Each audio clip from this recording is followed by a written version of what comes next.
Proverbs chapter 3. As we come to the Proverbs, understanding, of course, that these are, in large part, the Proverbs of Solomon.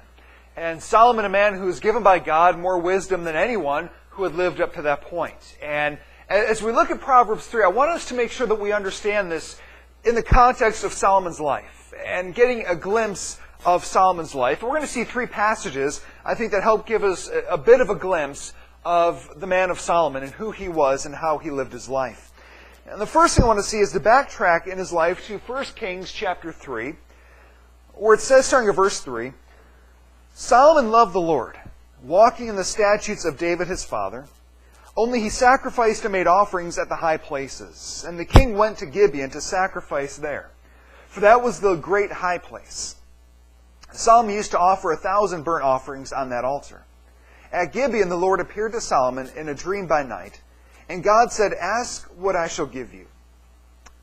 And Solomon said, "You have shown great and steadfast love to your servant David, my father, because he walked before you in faithfulness and righteousness and in uprightness of heart toward you. And you have kept for him this great and steadfast love and have given him a son to sit on his throne this day. And now, O Lord my God, you have made your servant king in place of David my father. Although I am but a little child, I do not know how to go out or come in. And your servant is in the midst of your people, whom you have chosen, a great people, too many to be numbered or counted for multitude. Give your servant, therefore, an understanding mind to govern your people, that I may discern between good and evil. For who is able to govern this, your great people?" It pleased the Lord that Solomon had asked this. And God said to him, "Because you have asked this, and have not asked for yourself long life or riches or the life of your enemies, but have asked for yourself understanding to discern what is right, behold, I now do according to your word. Behold, I give you a wise and discerning mind, so that none like you has been before you, and none like you shall arise after you. I give you also what you have not asked, both riches and honor, so that no other king shall compare with you all your days. And if you will walk in my ways, keeping my statutes and my commandments, as your father David walked, then I will lengthen your days." So this wonderful encounter where Solomon has this encounter with God where God says, "Ask whatever you want and I will give it to you." And Solomon could have asked for a wide variety of things, but in that moment says, "I understand my weaknesses. I understand that I am now responsible for your people and I have no clue how to do it. And so would you please give me wisdom to know how to govern your people accordingly?"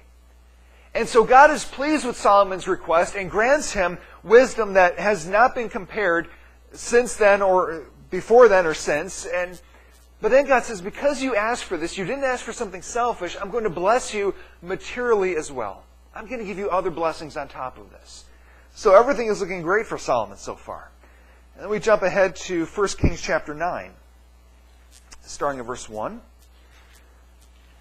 My fingers still need to wake up. It says, "As soon as Solomon had finished building the house of the Lord and the king's house, and all that Solomon desired to build, the Lord appeared to Solomon a second time, as he had appeared to him at Gibeon. And the Lord said to him, I have heard your prayer and your plea, which you have made before me. I have consecrated this house that you have built, by putting my name there forever. My eyes and my heart will be there for all time. And as for you, if you will walk before me, as David your father walked, with integrity of heart and uprightness, doing according to all that I have commanded you, and keeping my statutes and my rules, then I will establish your royal throne over Israel forever, as I promised David your father, saying, You shall not lack a man on the throne of Israel.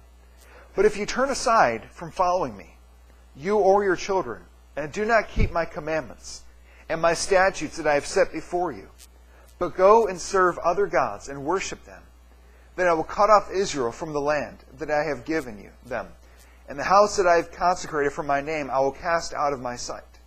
And Israel will become a proverb and a byword among all peoples. And this house will become a heap of ruins. Everyone passing by will be astonished and will hiss, and will say, Why has the Lord done thus in this land, and to this land, and to this house? Then they will say, Because they abandoned the Lord their God, who brought their fathers out of the land of Egypt, and laid hold on other gods, and worshipped them and served them. Therefore the Lord has brought all this disaster on them." So the second encounter of God with Solomon is basically, in a sense, a covenant saying, look, if you will walk in my ways, if you will honor me and serve me all the days of your life and keep my commandments, I will continue to bless you. But if you turn away from me, then I will withdraw my hand of blessing and allow enemies to arise in your midst to conquer you. This beautiful temple that you've built, that I've blessed and I've put my presence here, I will withdraw my presence from this place, and this place will be destroyed. So, in a sense, encouraging Solomon and warning Solomon to make sure he continues to walk in obedience. So here's this wise man now, the wisest man to live. Now we get Proverbs chapter 3, starting at verse 5. A verse that is near and dear to so many, and so many have memorized. Proverbs chapter 3, verses 5 through 7, where it says, "Trust in the Lord with all your heart, and do not lean on your own understanding. In all your ways acknowledge Him, and He will make straight your paths. Be not wise in your own eyes. Fear the Lord, and turn away from evil." Here basically we have a general guideline for walking with confidence. Facing daily life with confidence, of being able to make wise choices every day. Now, the one thing we need to understand about Proverbs is Proverbs are general instructions for living. Okay, Proverbs wasn't established to say, if you do this, this will happen. You know, if you follow these steps, everything is always going to go well for you, and you will always make the right decision. Proverbs are a collection of general principles by which to live. That if you apply Proverbs 3, 5 through 7, generally you will walk the right path. Now, it's not a guarantee that you're always going to get it right. Sometimes you might get it wrong. These are general instructions. A lot of times we like to go to Proverbs and say, well, Proverbs say if I do this, I'm going to be wealthy. And so if I do this, I'll be wealthy. It wasn't set up that way. These are general instructions that if you follow these, life will go, you'll be in God's will, generally speaking. And so here we have these instructions for walking through life. And there's three basic components I want us to see this morning here. First is in verse 5, where it says, trust the Lord. Trust in the Lord with all your heart. Now, the word trust here means to be bold in, to have confidence in. So the very beginning of this is our trust is to be in the Lord, not in ourselves. And that can be very difficult. Because I think we are prone to be people who trust in ourselves. To trust in our abilities, to trust in our understanding, to trust in what we think is right and wrong. But here verse 5 says, trust in the Lord. Have your boldness in the Lord. Have your confidence in the Lord. In the Lord, not in yourself.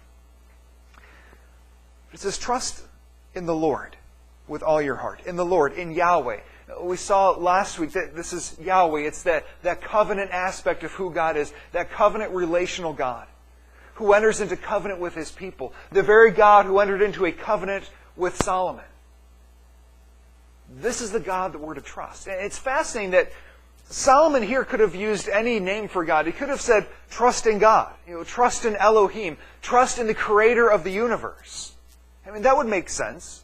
I mean, trust in the God who has the power to do all things. I mean, that's the kind of God you could trust in.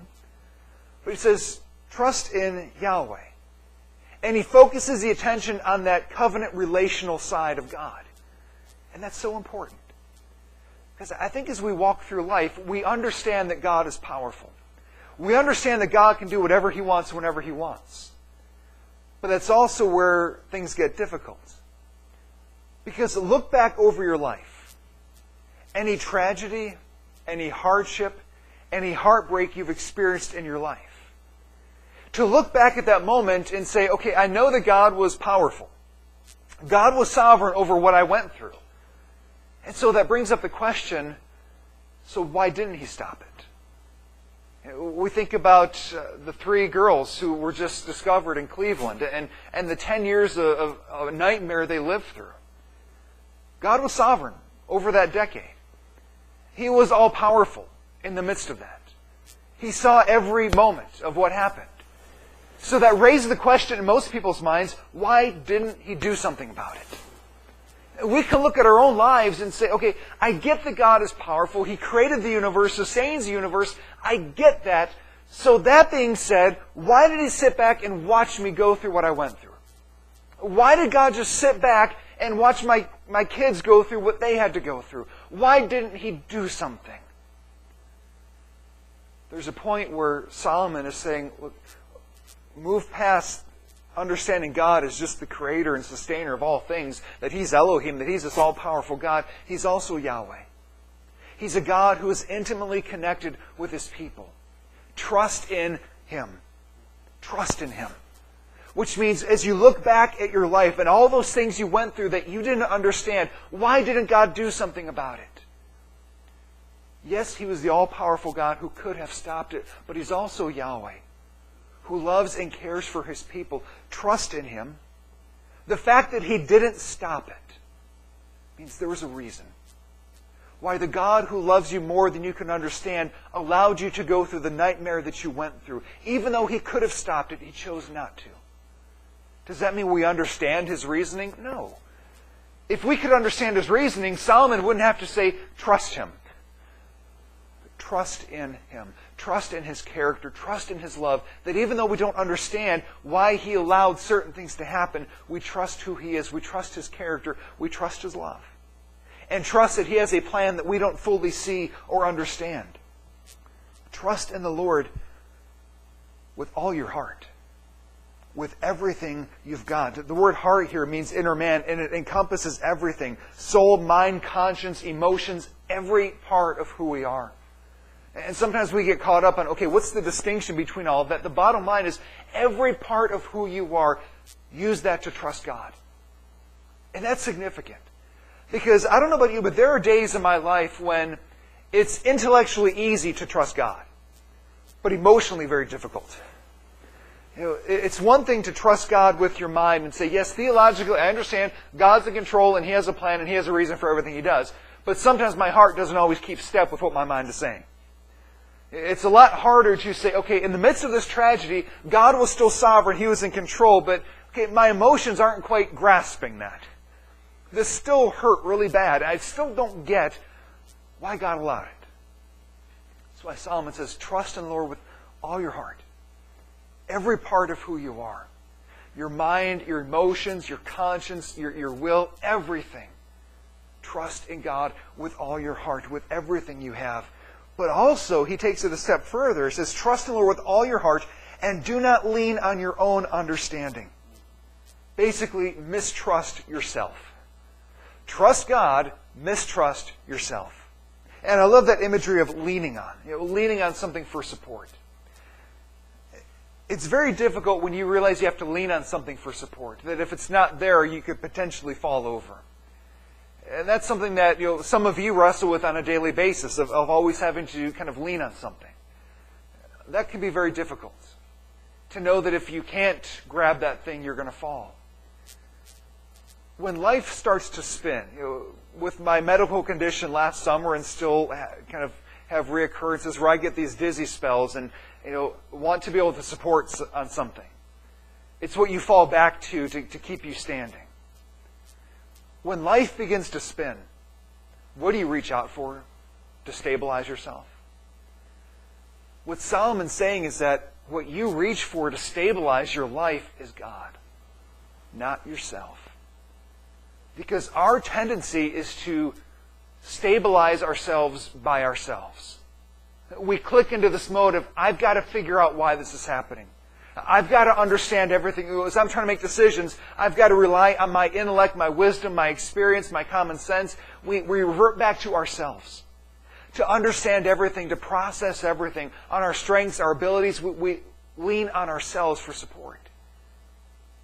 And that's why when God begins to kick those crutches out, we're not quite sure what to do. Because He's the one that we ought to lean on. A lot of times you hear people say, well, God is just a crutch for the weak. Yep. I'm okay with that. He's the one that we've got to lean on. When I was a senior in high school, the prom weekend, which is right about this time of year, we were, the Sunday of prom, 4 of us were going down to Mohican to go canoeing.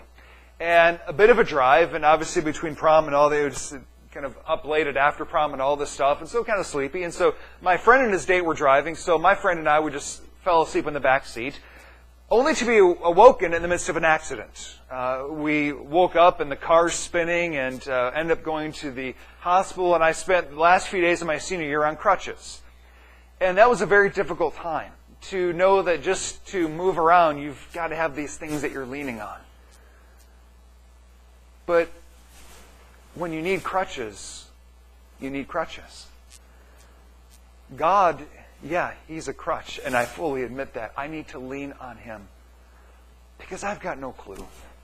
When we have to make decisions in life, do we really have a clue what the right decision is? It fascinates me that here's Solomon writing this in the inspiration of the Spirit. Here's a man who had more wisdom than anybody who ever lived, and he said, don't trust yourself. Trust God, but don't trust yourself. When you're making decisions in life, don't trust yourself. When you're looking for direction in life, don't trust yourself. When life is spinning and things are out of control, don't trust yourself. Don't try to stabilize things on your own. But trust in God. Lean upon Him for that support. Proverbs chapter 14, verse 12, it says, there is a way that seems right to a man, but its end is the way to death. When we try to figure things out on our own, when we rely on our own understanding, our own wisdom, as we try to plot our own course, we will get it wrong over and over and over. Because we can't stumble our way through the dark. We must lean upon the Lord, trust in God, allow Him to guide us and to direct us. So the second part is acknowledge the Lord. In verse 6, in all your ways acknowledge Him, and He will make straight your paths. The word acknowledge here means to know, to learn to know, or to consider. So it's not just, acknowledge Him like you're just going to tip your hat. Say, yes, God, I acknowledge that you're there. This is know God. Know Him in all your ways. And what does that mean? That in everything about your life, with every decision that you have to make in life, make it with this filter in mind. Lord, is this going to bring me closer to You? Well, the most important filter. Because a lot of times, how do we make our decisions? What's best for me? What's best for my family? What's best for our finances? And all those things, there's a factor to be considered there. The most important consideration is, God, in this choice, I want to know You. I want to be in the center of Your will. And I want to make a choice that's going to draw me closer to You and not pulling me farther away from You. We look at Solomon. And we think about Solomon, and we go back to that first encounter with God, and wow, it's so wonderful that Solomon had the chance to ask God for whatever he wanted. And he asked for wisdom. It was so great and so beautiful. What a great thing to ask for. That's the best thing he could have asked for. No, it wasn't. Can I suggest that was not the best thing to ask for? It was a good thing, don't get me wrong. Why do I say that? We're going to see later on another snapshot of Solomon's life. We see in Solomon, sometimes, have you ever found yourself thinking, if only life was better, I could be more devoted to Jesus? If I didn't have so many problems at work or at school or with family or neighbors or health problems or financial problems or this or that, all these other distractions, if all of this would just go away, man, I could really focus on Jesus. There are three human beings in the Bible who pretty much had that scenario. The first two were Adam and Eve. They lived in a perfect paradise. What happened to them? The next one, I would say the next closest, is Solomon. Solomon lived in his own little paradise. He lived on the coattails of his father. He inherited an empire. He's got more money than he knows what to do with. People are bringing him gifts, and basically comes to a point where it's like, yeah, just throw it in the pile. I got more than I know what to do with. He's got all this money, all this stuff. Not a problem in the world. There's no imminent threat to his empire. He's living a life of luxury and ease. No problems, no struggles, nothing. And as you look at the life of Solomon, what does he do? His heart turns away from God. And so often I think, if my life was perfect, I could really focus on Jesus. If that's true, I'd be the first one to do that. Because others who have had the perfect environment failed horribly and fell with a loud thud. So what does that have to do with Proverbs chapter 3? In all your ways, acknowledge Him. In all your ways, know God. In all your ways, seek to know God better. I would say, when God came to Solomon and said, ask for whatever you want, I'll give it to you. What Solomon could have asked for, why he didn't ask for it, I don't know. He could have said, God, I never want to turn away from you. Lord, I know how my father was, and I know he had his ups and downs, and God, I never want to stray from your path. That maybe would have been the best thing for Solomon to ask. Because even though he's the wisest man who ever lived, and God used him to write Proverbs 3, 5 through 6, guess what Solomon doesn't do? He doesn't apply his own wisdom. He knows what's right, but he doesn't live it. In all of his ways, he didn't seek to know God better. He sought to get more money. He sought to get more women. He sought all kinds of other things, but he didn't seek in all of his ways to know God and keep God first in his life. As we face decisions in life, what is our most important criteria in that decision? Is that criteria, God, I want to know you better and be more in the center of your will in this decision. Whatever is on the other side of that decision, Lord, I just want to be closer to you. And Lord, will this decision draw me closer to you?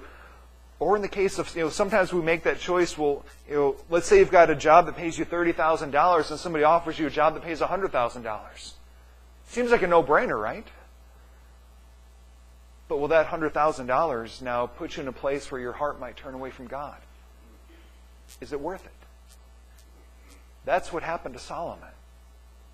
All of the stuff, which started as a blessing from God. Remember that first encounter we saw of Solomon? God blessed him with all of this stuff. But the gifts of God in the heart of Solomon became his God. And all the ways that God tried to bless him ended up being the things that turned Solomon's heart away from God.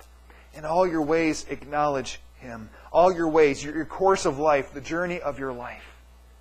Desire to know God more and desire to be closer to him. If that's the number one criteria in your choices, will you end up making choices that you regret? Will you always get every choice right? You may still get it wrong. But I'm prone to think that if your motivating factor in every decision is, I just want to love Jesus more and be closer to him, you might still make some wrong choices, but I have to believe that God is going to veer you back where you need to go eventually. Because isn't that what happened to David? David made some really stupid choices. But his heart always turned back to God in the end. There may be times where we don't always choose the right thing, and sometimes we can desire to do the right thing but end up making the wrong choice. But there's the grace of God who will get us back. If our heart is fixed on drawing closer to Jesus, even in the wrong choices, believe that on the other side of that, God will still work that to bring us back to where we need to be. Rather than facing choices, leaning on our own understanding and essentially turning our hearts away from God. Because it says, in all your ways acknowledge him. In the second part, he will direct your steps. He'll direct your steps. He will make straight your paths. He'll smooth out the road ahead of you. And again, it's not a promise if I say, okay, I want to love Jesus more in everything, that all of a sudden your life is just going to be skipping through a field of tulips and daisies. That'll be wonderful. There may still be some bumps along the road. It may not still be the easiest path. But again, Proverbs are general instructions, general principles. That generally, if your heart is to love Jesus and be in the center of the will of God, that God will go ahead of you and direct your steps. He will make that road smooth for you. It's not going to be free of problems and free of heartaches. But as a general rule, life will go a lot better if you are seeking to glorify God, to love Jesus, and be in the center of his will. Number 3, to honor the Lord. Verse 7. Be not wise in your own eyes. Fear the Lord and turn away from evil. Sometimes we get caught up on the word fear. Why should we fear God? I mean, shouldn't we love God? Why are we supposed to be afraid of God?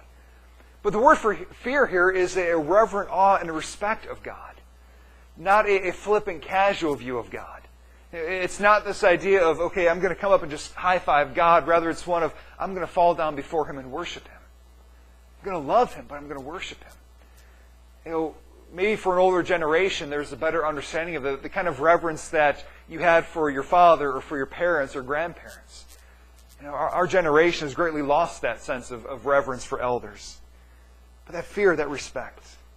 Now, Proverbs says a lot about fear. Just 2 examples. Proverbs chapter 1, verse 7 says, the fear of the Lord is the beginning of wisdom. Proverbs 19:23, the fear of the Lord leads to life. That this fear of God, this respect for God, this reverence for God is a very cornerstone for living life.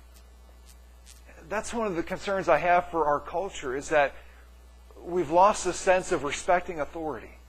Have you ever thought about why is it God is so adamant throughout His law about just honoring your mother and father?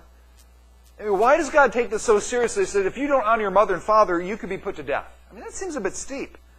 I mean, what kid hasn't failed to honor their parents? I mean, that's a bit severe. But your mother and your father, those are the first two authority figures in your life. That you learn how to have respect for those who are in authority over you. If you don't get that lesson, how are you going to go into the world and have any sense of respect for your teachers, for the police? Are we aware of our culture and the lack of respect for the police? For those in authority over us? For parents, for authority figures? I had an opportunity on Friday to help at Kaylee's school. They had this field day and all these events they were doing. And so they take all the dads and we hold the cargo net for the kids as they climb up the net. And just seeing even the attitude of the kids towards us as adults among them. I mean, these aren't even kids that we know. And the way that they talk to us and treat us, sometimes it's a bit concerning. We've lost a sense of respect and authority. If kids don't know how to respect parents or authorities or adults, how in the world do they have any sense of respect or reverence for God? To submit themselves to the authority of God in their lives. Well, Solomon's saying, look, one of the first building blocks of living your life is understanding a reverence for God, understanding your place, that He is God and you are most definitely not. That He calls the shots and we do not. That He is the boss and we are not. That He's the one who's in control. But then he follows us up, again, verse 7, which says, be not wise in your own eyes. Don't count yourself wise. Don't think yourself too smart. Because if we think that we're wise, and we think we can get this all figured out, we're going to lean on our own understanding. We're going to do what Solomon did. I wonder to what extent Solomon got too smart for himself and started to think that he could handle things in his own strength because he was so incredibly wise, that he could navigate through life on his own, and he lost that sense of a desperate dependence upon God, who was the source of his wisdom. Don't be wise in your own eyes means we acknowledge our own insufficiency. We acknowledge that we don't have a clue. Even living the Christian life. How often do we acknowledge our own inadequacy to live the Christian life? For me, I found that it can be reflected in my prayer life.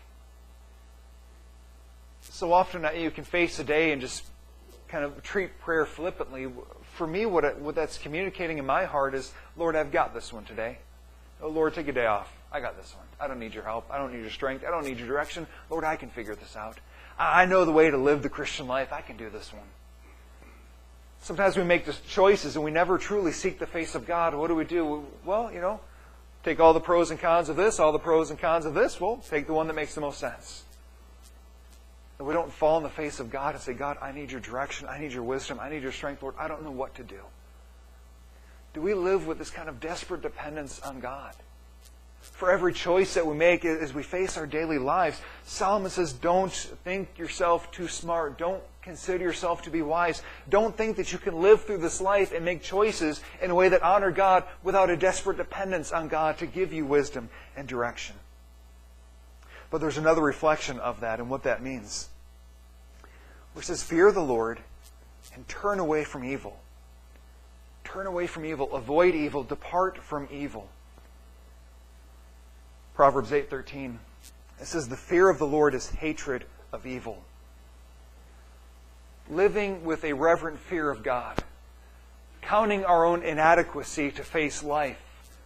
Part of that is a fear of sin. An actual fear of sin and evil. When it comes to fearing God, this is a loving reverence of God. When it comes to fear of sin, this is a fear of, I want to stay away. I have a fear of electricity, but it's a reverent fear. I use it every single day. We're using it right now. But in that means that when I change a light switch or change a light fixture, I take every precaution to cut off power to that source. I'm kind of figuring it out now where I don't have to shut out power to the whole house. I used to do that. You just cut power to the whole house, be safe. And I'm like, okay, just cut this breaker and I'll be all right. I'm not going to keep all the breakers on and just start fiddling with wires because I know what it could do to me. But I love electricity. Use it all the time. But I have a reverent fear for it, if you will. I have other fears in my life. I have fears of bees, as some of you may know. Julie can attest to my fear of bees. We were early in our relationship, just getting to know each other. If she hasn't shared the story with you yet in 13 years, you're about to hear it. We were in college, and she had a car that her mom had given her, and so we would go to the local grocery store, get some groceries for each of our own rooms, and kind of stock up. And so we went to I don't know if it was a Piggly Wiggly or what the place was that was down by Malone, and was it a Giant Eagle? Okay. So we came out, not a Piggly, it was a Dirty Bird, but we came out, and they had those little stands where it's like, 50 cents for a hot dog and 50 cents for a little cup of Pepsi or something. So we're like, yeah, let's do that. So we grab that and get the ketchup on the hot dog. We're walking with our bags back to the car. And a bee took a liking to me. And the bee just kind of stood right here, just buzzing around my face. And I've got a paranoia of bees. I'm not trying to turn all Dr. Phil, but when I was really little, we had a big family reunion on a farm. And I watched this little girl slide down this big bale of hay to a big bale of hay at the bottom of this hill. And she fell on a yellow jacket's nest. And by the hundreds, these things came up and just stung her everywhere. And she was rushed off in an ambulance. So I had a bit of a fear of these things since then. So this bee is tormenting and harassing me and persecuting me. I freak out. I'm that person who, if I've got a chainsaw in this hand and a bee lands here, I've lost an arm. It's no thinking, just zoop, gone. So this bee's buzzing here. I lose sight of everything going on. I just start flailing at this bee. Now keep in mind, I still have a hot dog here with ketchup. So I'm swatting at this bee. Ketchup is flying everywhere. And Julie lovingly just admonished me, just get in the car. I will handle this. And, just did the manly thing and I hid and let her take care of this mean, nasty bee. That's a fear of bees. And this week we had some carpenter bees who were beginning to drill into our garage. And so finally just had to call some guy to help get rid of them. And so he's there doing his thing. He's up in there just kind of, and I'm just like, I'm standing as far back as I can. Like, yeah, that's nice. Okay, yeah, just kill them already and get this thing over with. I have a fear of bees. It's a fear of, I want to stay as far away from these things as I possibly can. A reverent fear is what we're to have of God. A bee fear is what we're to have of sin. You can ask John about that. His little beehives. Yeah, I don't get up close and cozy with his beehives at the house. But we're to stay away from sin. To stay far away from sin. This is exactly what Solomon does not do. Solomon allows himself to get close to sin. When we get close to sin, guess what happens? When I get close to bees, inevitably, my fear isn't just, I'm a pretty big guy. Bees are pretty tiny. My fear is what the bee does. It's the sting. That admonition, if you leave a bee alone, it'll leave you alone. The times I've been stung the first time I was ever stung in my life was the last church I was at. No, it was the second. The first time I was stung, I was at Malone, walking back to my dorm room, just walking, and a bee stung me right below the eye. I wasn't bothering the thing. So that advice went out the window. The second time I was stung, I was visiting a lady at our old church, and she was on a farm and just standing out talking. I was standing like this, perfectly still, just listening to the woman talk. Zzz, bzz, zzz. I wasn't bothering the thing. When I get close to bees, I don't want to get stung. When we get close to sin, we will get stung. But a lot of times we like to kind of live our lives on this edge of how close can I get without going over the edge? How close can I dance to that edge and still kind of be safe? What Solomon's saying here in Proverbs 3 is the safe distance is as far away as you can. When you want to get close to sin and see how close you can dance to it, you will get stung. What he's saying here is you want to make choices in life. Make choices that will keep you far away from sin. I said before, we want to see kind of how Solomon turns out. 1 Kings chapter 11. verses 1 through 8, it says, "Now King Solomon loved many foreign women, along with the daughter of Pharaoh, Moabite, Ammonite, Edomite, Sidonian, and Hittite women, from the nations concerning which the Lord had said to the people of Israel, Ye shall not enter into marriage with them, neither shall they with you, for surely they will turn away your heart after their gods. Solomon clung to these in love. He had 700 wives, who were princesses, and 300 concubines, and his wives turned away his heart. For when Solomon was old, his wives turned away his heart after other gods, and his heart was not wholly true to the Lord his God, as was the heart of David his father. For Solomon went after Ashtoreth, the goddess of the Sidonians, and after Milcom, the abomination of the Ammonites. So Solomon did what was evil in the sight of the Lord, and did not wholly follow the Lord, as David his father had done. Then Solomon built a high place for Chemosh, the abomination of Moab, and for Molech, the abomination of the Ammonites, on the mountain east of Jerusalem. And so he died for all his foreign wives, who made offerings and sacrifice to their gods." What becomes of Solomon? That's up for debate. If Solomon wrote the book of Ecclesiastes at the very end of his life, there's a glimmer of hope based on what we find in Ecclesiastes. But Kings doesn't paint a very positive picture of the end of Solomon's life. Think about how in the world does Solomon get to this point? I mean, from the first two encounters we saw, I mean, wouldn't you love to be in that situation? Have God come to you this afternoon and say, "Ask me whatever you want, I will give it to you." Anything. I mean, that would be pretty amazing. And then the second time God comes to you and says, "Look, if you just obey me, I will continue to pour my blessings upon you and your children and your grandchildren, your great-grandchildren. My presence will be with you forever." I mean, wow. I mean, what would it be like to be Solomon in that moment? But then we fast forward to chapter 11. What happened? What happened to Solomon? What happened with Solomon? It wasn't about 700 wives. It wasn't about 300 concubines. It was about the second one. And then the third one. It was one choice at a time. Whatever Solomon did to justify the second wife is what was a part of his unraveling. Sometimes we look at, he's got 1,000 women surrounding him. By that point, he's long gone. And can I suggest it wasn't even about the second woman. It was about what was in his heart before the second woman. Because whatever sin he carries out started in his heart somewhere. That's what Jesus talks about in the Sermon on the Mount. That those sins that we carry out externally, they begin in your heart. That adultery starts with lust in your heart. The murder starts with hatred in your heart. It started in Solomon's heart. A heart that turned away from God. And of course, once your heart turns away from God, then you can easily justify the second wife, the third wife, the fourth, the fifth, the sixth, the seventh, until you've got 1,000 women in your house. Solomon's heart turned away from God. He loved other things more than God. And there's times where Solomon's life scares me. Because I think about, how quick and how easily it seemed to be for Solomon to turn away from God. I say, "Lord, I don't ever want to be like that." We can all think of preachers who, they're preaching the Bible and preaching the gospel, and all of a sudden you find out some controversy that's surrounding them. Like, Lord, could that ever be me? Could that ever be us? For as much as we love Jesus today, is it possible you could wake up one day and have a heart that's hardened toward the Lord? Now, I'm not saying this to try to scare us or terrify us, but rather to cause us to come back to Proverbs and say, this needs to be more than just a pretty-sounding memory verse.